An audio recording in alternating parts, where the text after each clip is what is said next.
ভেবেই দেখুন, এমন একটি জেলখানা যেটাকে বলা হতো অভেদ্য দুর্গ, যেখানে বন্দীদের পালানো শুধু কঠিন না, বরং বলা হতো একেবারেই অসম্ভব। আর সেই জেলখানায় ছিল আলকাট্রাজ, আমেরিকার ইতিহাসে সবচেয়ে নিরাপদ কারাগার। কিন্তু এমন এক রাত এসেছিল যখন তিনজন কয়েদি রাতের অন্ধকারে সেই নিরাপত্তার দেয়াল ভেঙে অদৃশ্য হয়ে যায়। না, কোনো ধোঁকা নয়, সত্যি সত্যি তারা গায়েব হয়ে যায়, যেন হাওয়ায় মিলিয়ে যায়। আজও এত বছর পরেও কেউ জানে না তারা আসলেই পালাতে পেরেছিল কিনা, তারা কি সফল হয়েছিল নাকি সমুদ্রের গর্জনে চিরতরে হারিয়ে গিয়েছিল।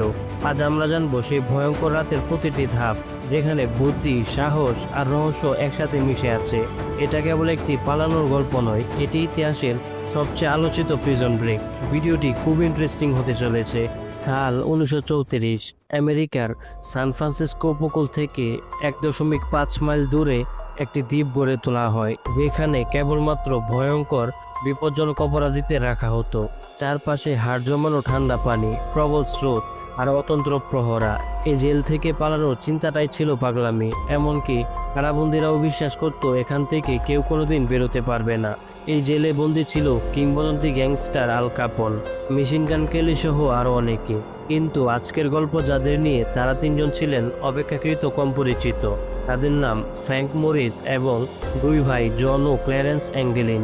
ফ্র্যাঙ্ক মরিস ছিল একজন বুদ্ধিমান অপরাধী।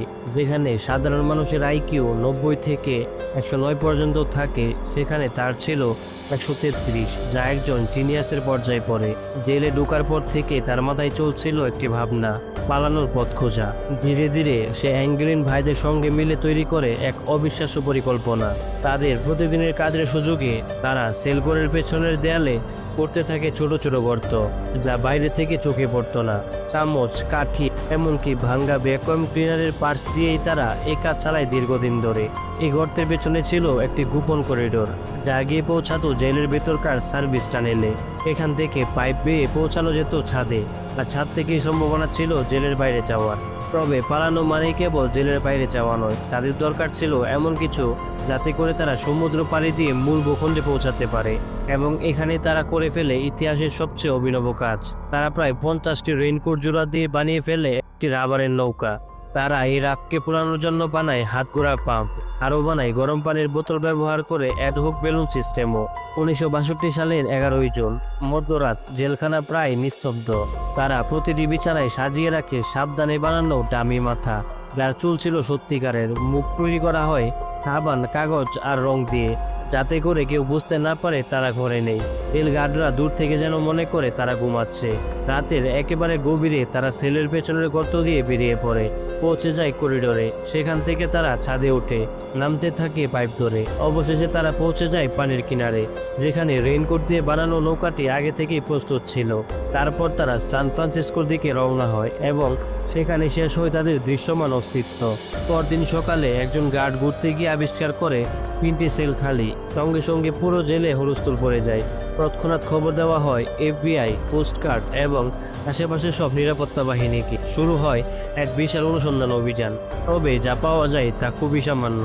পানিতে ভেসে থাকা কিছু ভাঙ্গা রাফট, একজোড়া প্যাডেল এবং কিছু জিনিসপত্র।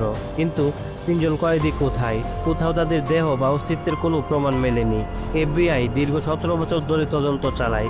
1979 সালে তারা আনুষ্ঠানিকভাবে এই কেস বন্ধ করে দিয়ে জানায় এই তিনজন নিশ্চয় পানিতে ডুবে মারা গিয়েছে।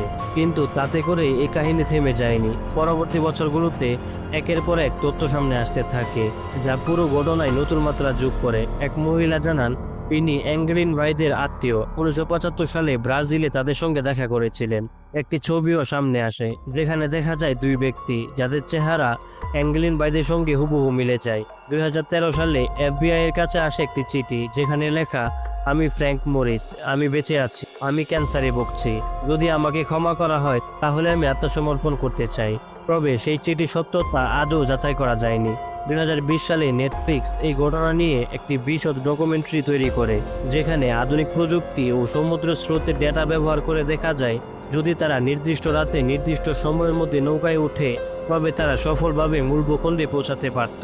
কম্পিউটার সিমুলেশন পর্যন্ত দেখায় সবকিছু যদি পরিকল্পনা মতো চলে তাহলে পালানো সম্ভব ছিল, অর্থাৎ তারা হয়তো সত্যি পালাতে পেরেছিল। আজও এত বছর পর আমরা নিশ্চিতভাবে বলতে পারি না তারা বেঁচে আছে কিনা বা আদৌ মূল ভূখণ্ডে পৌঁছাতে পেরেছিল কিনা, কিন্তু একটা বিষয় পরিষ্কার, আলকাট্রাজ প্রিজন ব্রেক শুধুমাত্র একটি পালানো গল্প নয়, এটি মানুষের সাহস, চতুরতা আর সীমাহীন ইচ্ছা শক্তির একটি বিস্ময়কর নিদর্শন। এই ঘটনার পর থেকে আলকাট্রাজ হয়ে ওঠে একটি কারাগার নয়, এক রহস্যময় কিংবদন্তি। আপনার কি মনে হয় তারা কি পালাতে পেরেছিল, নাকি সমুদ্রের অতল গভীরে তারা হারিয়ে গিয়েছিল? আপনারা মতামত জানাতে ভুলবেন না। আর আজকের এই ভিডিওটি এ পর্যন্তই, দেখা হবে পরবর্তী কোনো ভিডিওতে। আল্লাহ হাফেজ।